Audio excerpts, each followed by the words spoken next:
Hey everybody, it's the Alarm Doctor here again. Everyone keeps asking me about box timing. Why box timing? So what I've set up here is a little demonstration. What we have here is, this is my test jig.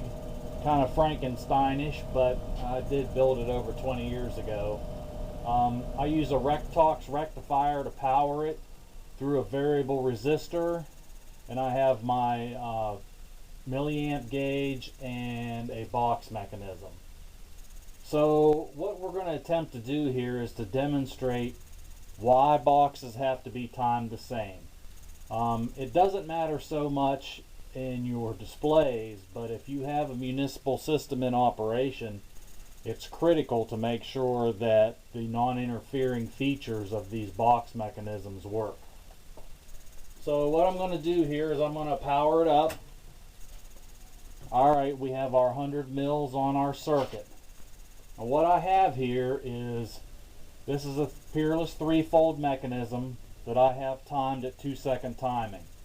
The reason I have this one set at 2-second timing is because all of our systems in Schuylkill County, Pennsylvania are on 2-second timing. And that's due to the fact that a lot of the fire companies still have their old oak case indicators and gongs on the circuit, as well as several of the boroughs have air horns. Now this other mechanism down here is timed at 1/2 second timing. Now I set that mechanism up when I was restoring some watch desks for the Western Reserve Fire Museum. So what we're going to do is we're going to start the box with 2-second timing up first, let it run for a little bit, and then we'll fire up the box mechanism on 1/2 second timing, and we'll see what happens.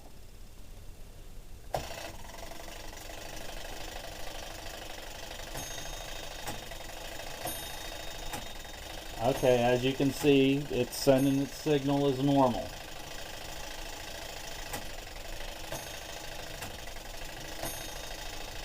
Alright, let's start the faster mechanism.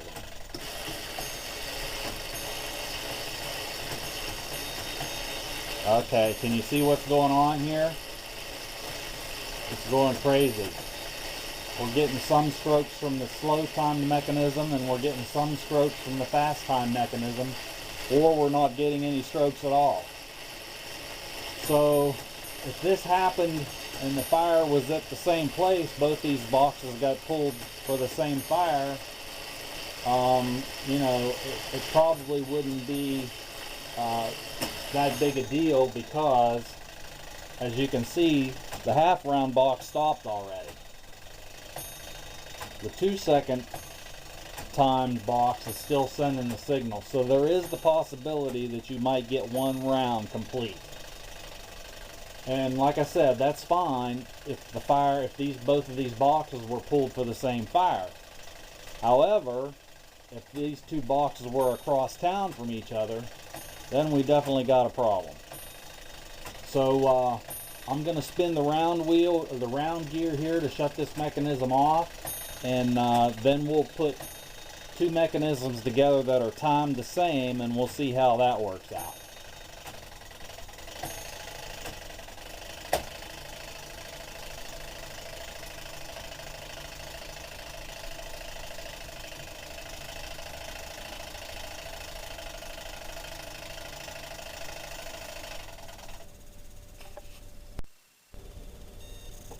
Okay, what I've done now is I've taken this mechanism out of this circuit and put this mechanism into this circuit.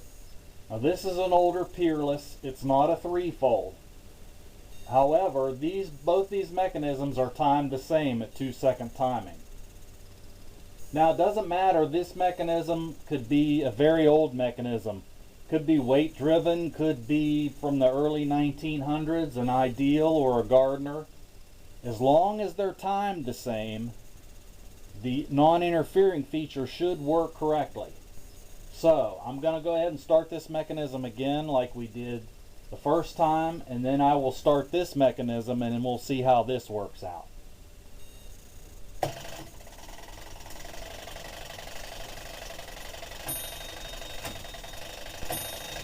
Okay, again, the first box is sending its signal.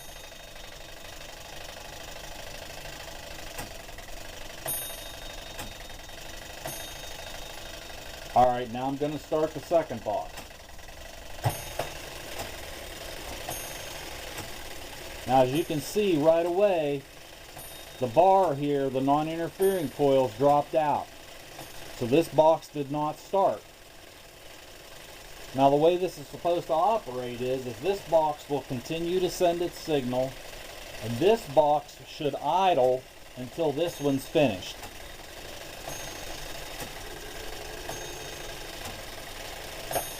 Alright, see there again, it tried to break into the circuit.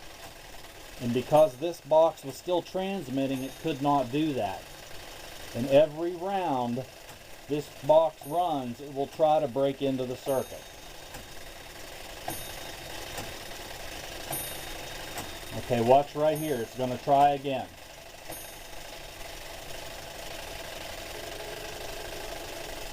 Okay, but see, it was unable to get in because this one is still transmitting.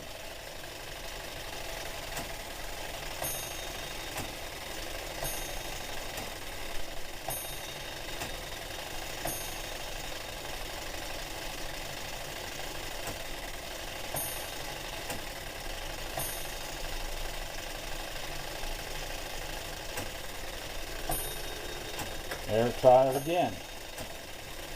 Still without success because this mechanism is still transmitting.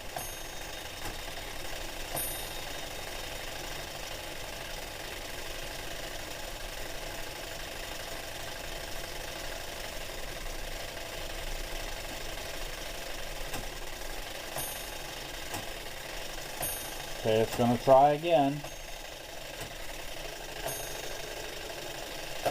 No.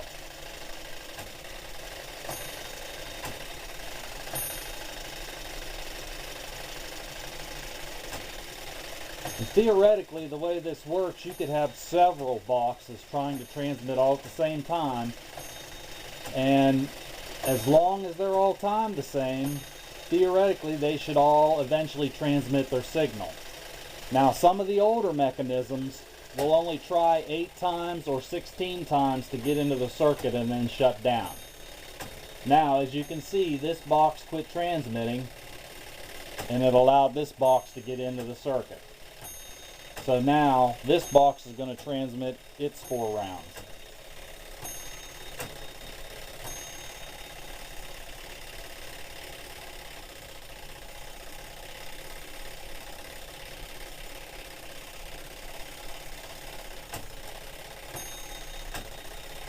So again, this really doesn't matter as far as the display goes, unless you are a fire alarm junkie, shall we say, and want to be able to demonstrate how the non-interfering feature works in your display. One of the other things that's critical on the timing, as I mentioned earlier, is a lot of the older sounding apparatus could not operate correctly at speeds faster than 1 second timing. A diaphone air horn Smith valve comes from the factory standard with 1.5 second timing.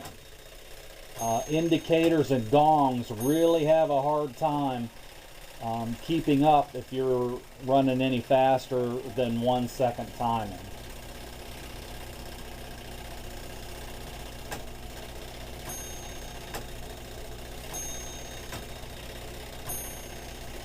So I'm sure this is going to run too long to put everything in one video.